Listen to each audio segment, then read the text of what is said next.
Hi everyone, welcome back to Pronunciation with Emma. In this video you're going to hear that I sound a little bit different. That's because I'm going to be switching to my northern accent. As you know, I'm from the north of England, so I'm going to be talking about 10 ways to sound a little bit more Yorkshire. Now the first thing you'll notice is that my voice becomes a little bit deeper, does sound a little bit manly. Don't worry, I've not got a cold or out, I'm absolutely fine. It's just the way that I speak normally. Now I'm just going to give you a little backstory. I'm from York originally. Until I was about 8 years old, I moved to a small town in East Riding with my family.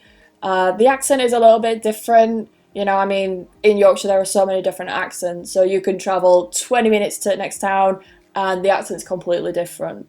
Just to demonstrate, I had some friends who went to a college just a bus ride away, and because of the way that they said no, they got laughed at quite a lot because in this other town they said no, which is considered a little bit posh in this town where I grew up. So my point is that there are so many different accents in Yorkshire. But hopefully with this video you'll be able to just train your ear, get a little bit more used to it, especially if you're someone who's going to be moving up north sometime soon. So the first thing is the vowel. This doesn't exist up north. I had to learn it personally when I started teaching, so I know exactly what it's like when you guys are trying to improve your pronunciation. So this vowel actually gets changed to an O sound. For example, cut, cut, pub, pub, blood, blood, lunch, lunch. The next one is where the sound appears again. We replace it with another sound. This time, have a listen to these words. How do I pronounce that vowel? None, none, one, once, once, nothing, nothing, amongst, amongst. So you'll see that sound changes to an O sound. This only appears in certain words, so it's not really a set rule in this case. The next one is the trap and bath split. You'll notice that I say these two words the same, so you're probably thinking, how is that a split? How are these vowels different? That's because up north we don't actually distinguish between trap and bath. However, in the south they do. They would say trap and bath. So this only appears in certain words, like for example, glass, glass, path, path, grass, grass, class, class. So you'll notice that in the north it's a very open A sound and very short, and in the south it's a long R sound.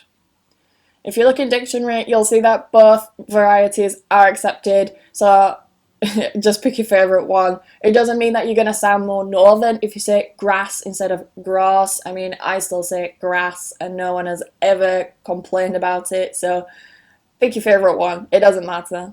Another one is that the diphthong A changes to the monophthong A. For example, wait, wait, gate, gate, late, late.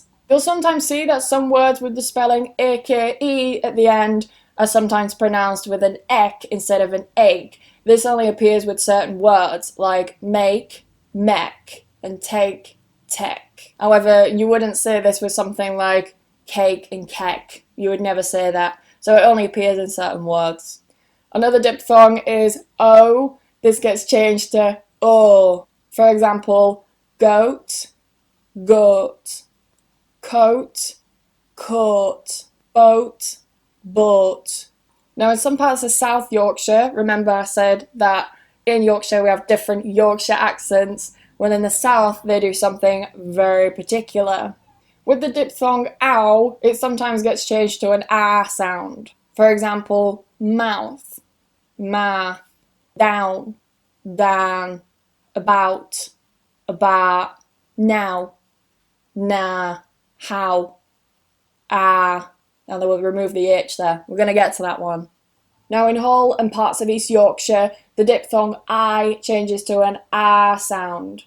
This normally happens when you have the vowel I before a consonant sound. In a word like prize, for example, you would say praz. However, in a word like price, people would still say price, they wouldn't say price. Now, one big thing that gives me away and makes people think that I'm definitely from the north, even though I'm probably speaking with a fairly neutral accent, is the way that I say these words. Have a listen.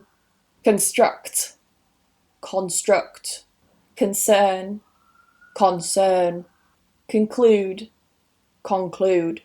So that schwa at the beginning of the con actually changes to an O sound up north. And I still just, I cannot get this out of my system when I teach. It's really hard. It's like stuck in my brain. It's con. I just can't seem to change it to kun.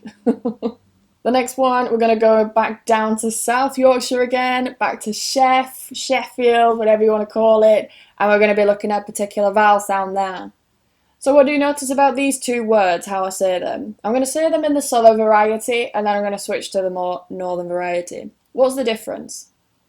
City, city. Many, many.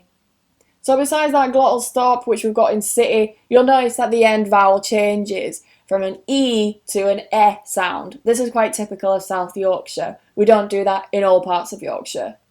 The last sound that I want to talk about is the sound H. You'll notice that northerners sometimes say H as well when we're giving it as a spelling.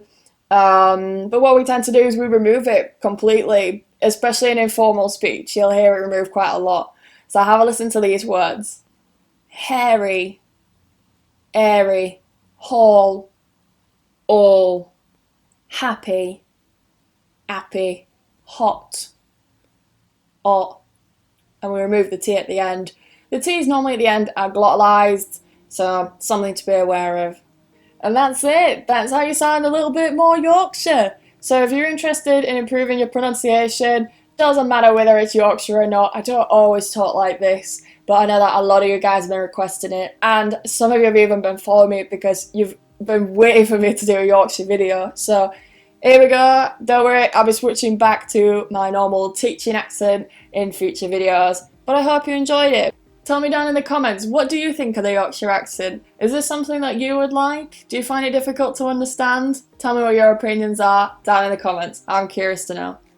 Don't forget to like this video if you've learned something new, and also subscribe for weekly videos. I normally talk about pronunciation, not with this accent, don't worry, but I normally also slip in a couple of grammar videos from time to time as well. Until next time guys, have a lovely week.